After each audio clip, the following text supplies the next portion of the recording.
back to, do I say back? Welcome back. Welcome back to Just Between Us. You'll remember us from doing this sometimes in the past, and then we've just been on our podcast, Just Between Us, and then we've been on TikTok. Yeah. And then we thought, it's longer than TikTok. Couch videos. YouTube. Yes, we're bringing back the couch video. Sure. It's very exciting. Send it to everyone you know. Be like, hey, this is shorter than their podcast, but longer than their TikToks. And it's just what you've been looking for.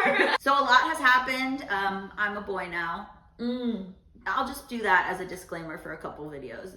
Although I did love one time where someone said, who's that man next to Allison? And I was like, I love that I'm not only a man, but I'm also irrelevant.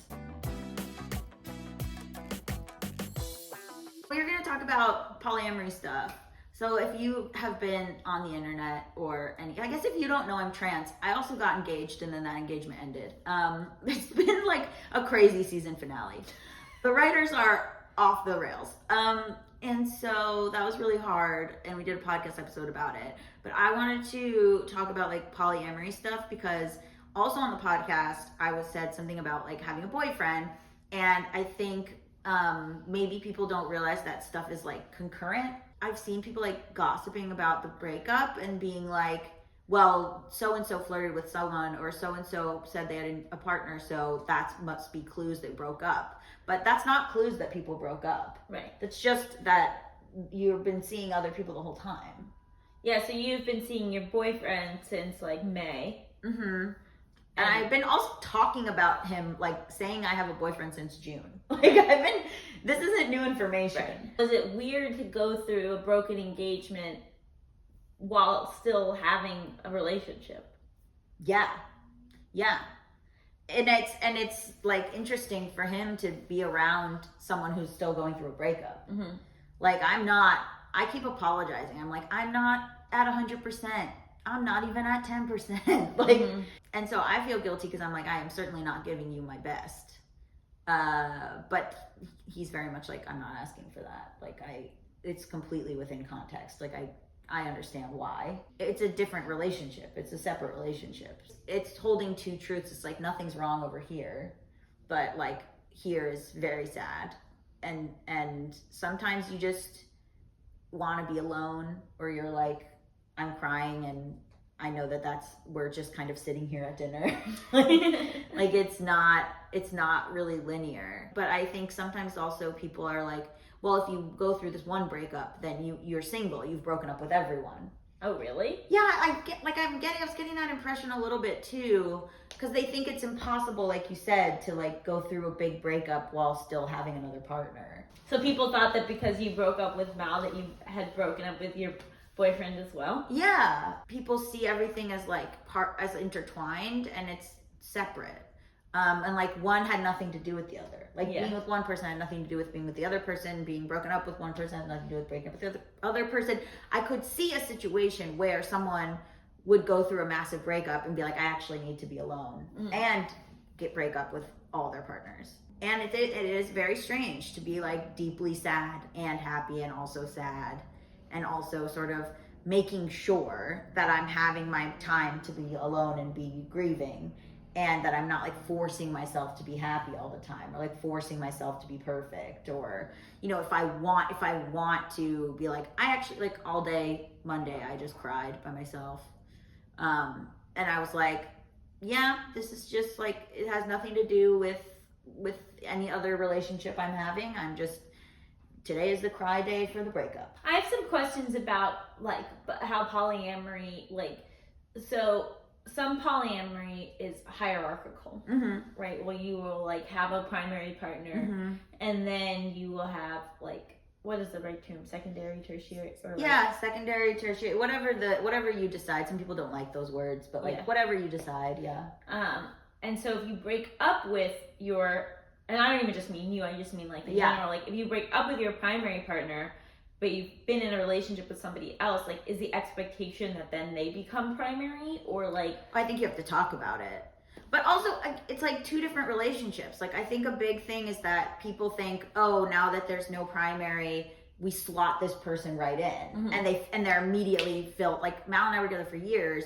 Oh, this immediately fills in the same space, but that's its own relationship. Like, if we were gonna, like, it's been 6 months, 7 months, we're not gonna move in together. Right. Like, it's its own thing. Sometimes they can become the primary partner. Other times you just keep the same relationship that you had going.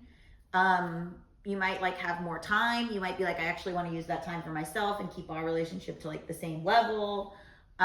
It just like, it doesn't, it's not like it's for the throne. It's not like Prince William dies and Prince Harry steps up. You know what I mean? It's not like Spare. So like, I think that you have to really talk about it, because that could freak someone out. Like if you're a secondary and you like being a secondary, and then like they break up with their and you're like, oh no, I didn't actually want to be.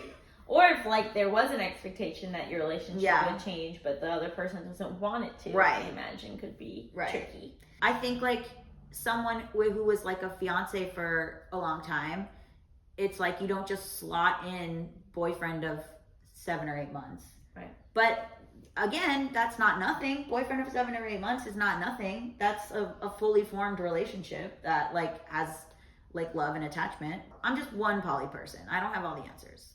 But I think it's like hard sometimes for people to be like, oh, okay, and so then the next in line to the throne steps up. So here's my other question is like, I think a lot of times when you go through a breakup, you can feel like, oh my God, I'll never find love again. But like you are already in love with somebody else.